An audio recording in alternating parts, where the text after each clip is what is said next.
O TRBL passou por alguns momentos ruins desde o final do ano passado, com a saída do ativo ali dos Correios. Se você tem o fundo no portfólio, se você tem interesse em comprar o fundo também, fica nesse vídeo que eu vou trazer um pouco mais de informação para você se basear. Quando nós olhamos essa primeira imagem, nós vemos aqui que hoje o TRBL está sendo cotado a R$ 65,48, diferente do que era cotado lá atrás, ali próximo dos seus R$ 100. Então teve uma queda bem acentuada ali dentro do TRBL, já recuperou um pouco, isso é verdade, mas vamos entender um pouquinho mais ao longo desse vídeo o porquê que aconteceu essa queda de maneira mais intensa. Quando nós olhamos aqui para o preço patrimonial e para o valor da cota atual, nós vemos aqui que o patrimônio, o valor da cota por patrimônio é R$ 86, enquanto a cota está sendo cotada a 0,76 do PVP, ali naqueles 56 que eu mencionei anteriormente. Então há um desconto ali de 25%, um pouco mais do que isso, quando a gente olha de baixo para cima, a gente está falando de 33% de alta. Então, o que está sendo gerado por isso é devido ao fato ali dos Correios. Quando nós enxergamos um pouco mais do portfólio do fundo,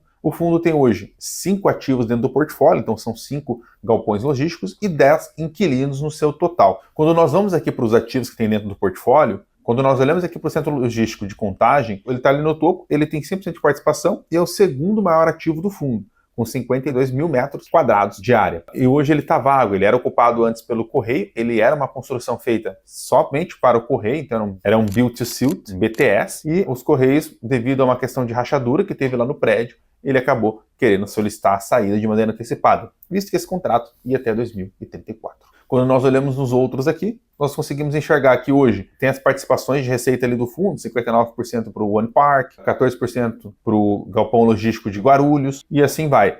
O que, de modo geral, traz essas 10 alocações atualmente é automaticamente e o impacto direto do centro logístico de Contagem fazendo o peso ele mais acentuado, visto que a vacância não está tão alta como eu vou mostrar à frente. Então, quem hoje são os locatários? Ali quem é o locatário? Braskem, é um dos maiores locatários do One Park. A gente sabe que a Braskem está numa situação delicada ali do ponto de vista de balanços, etc., de resultados. Sherwin-Williams, Cromos, entre outras empresas. E, no geral, esses contratos vão 20% até 2027 e 43% até 2029. E ali, então, a média dos contratos está em 5,39 anos. É um período legal, se a gente for olhar. É um período bacana. Quando nós vamos aqui para o tipo de contrato, 64% está atrelado ao IGPM, 36% ao IPCA, então tem um pouquinho mais de volatilidade nesse reajuste de contrato, depende de moeda, etc. também. O IGPM tem mais atrelagem referente a isso. E aqui, antes de eu entrar nesse ponto que é bem importante do fundo, se você tem hoje o TRBL no seu portfólio ou mesmo quer fazer alocações de modo geral, com muita segurança e ao mesmo tempo ter qualidade no seu rendimento,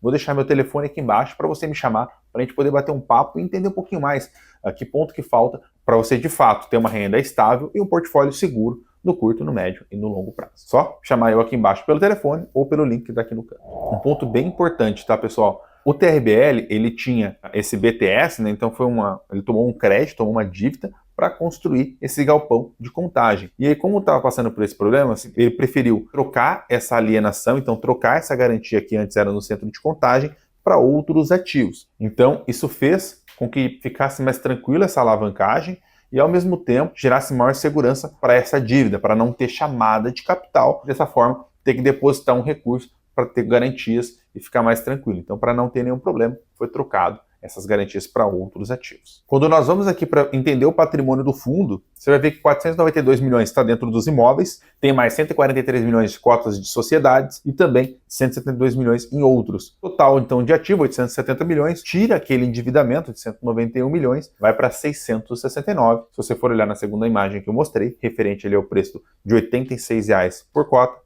exatamente esse valor que reflete. Então, já que nós entramos em endividamento, para vocês terem uma ideia, no ano que vem, ano de 2026, 44 milhões quase vai ser em amortização de dívida. Depois, 2027, 23 milhões e 28, 21 milhões.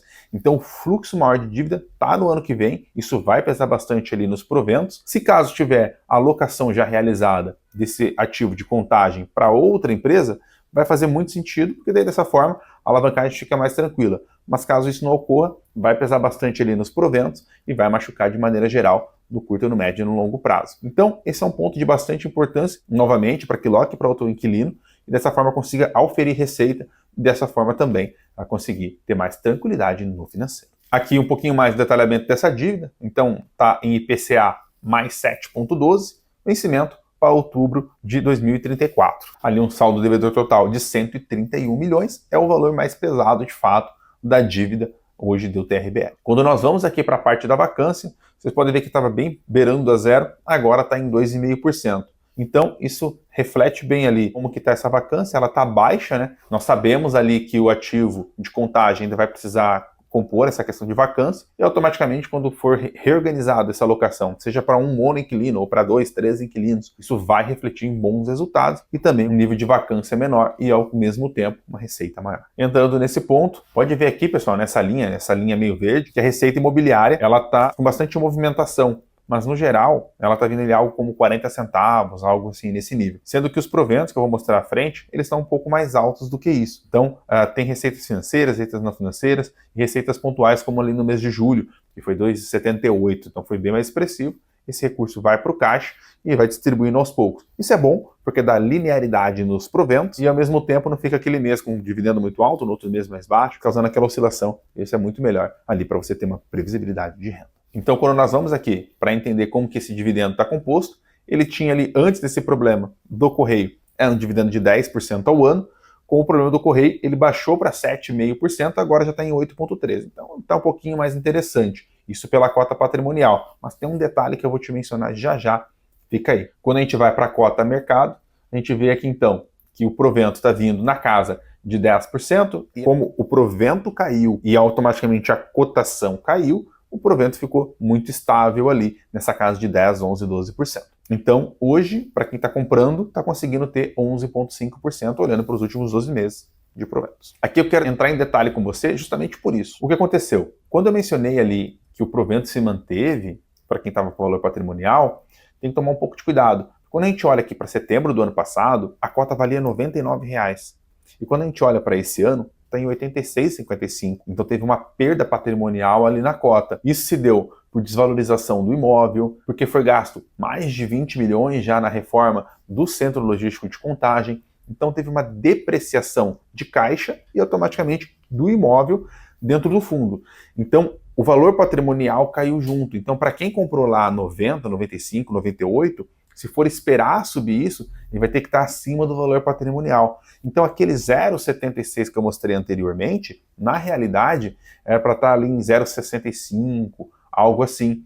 Só que como a cota perdeu valor, então automaticamente a cotação estava aqui, a cota perdeu valor, então ficou mais próximo do PVP. Então é por isso que eu sempre menciono que tem que tomar um pouco de cuidado, avaliar apenas pelo valor patrimonial, achar que está descontado, etc. Porque o ativo pode perder valor, pode ter uma inadimplência também dentro de um fundo de papel, por exemplo. Então, tem que tomar muito cuidado nesse ponto e não analisar apenas esse número cru, apenas o PVP. Quando nós entramos aqui no dividendo, nós vemos que o dividendo está vindo linear, já há quase um ano, desde outubro do ano passado, ali na casa dos seus 60 centavos, e está conseguindo manter essa linearidade que eu mencionei anteriormente. Por mais que às vezes uma parte do ano venha um provento mais elevado, eles vão manter esse valor em 60 centavos. Anteriormente, era ali próximo a 86 centavos. Quando nós olhamos ano a ano, você vai ver que esse ano está menor do que o ano passado. Isso é natural, porque o provento está vindo menor de fato, mas é um ponto que pelo menos agora gerou um pouquinho mais de estabilidade. Então, aquela incerteza toda que tinha lá no início, quando ocorreu o problema no fundo,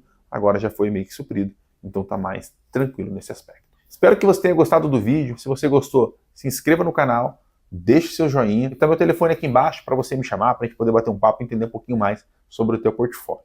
Beleza? Um grande abraço!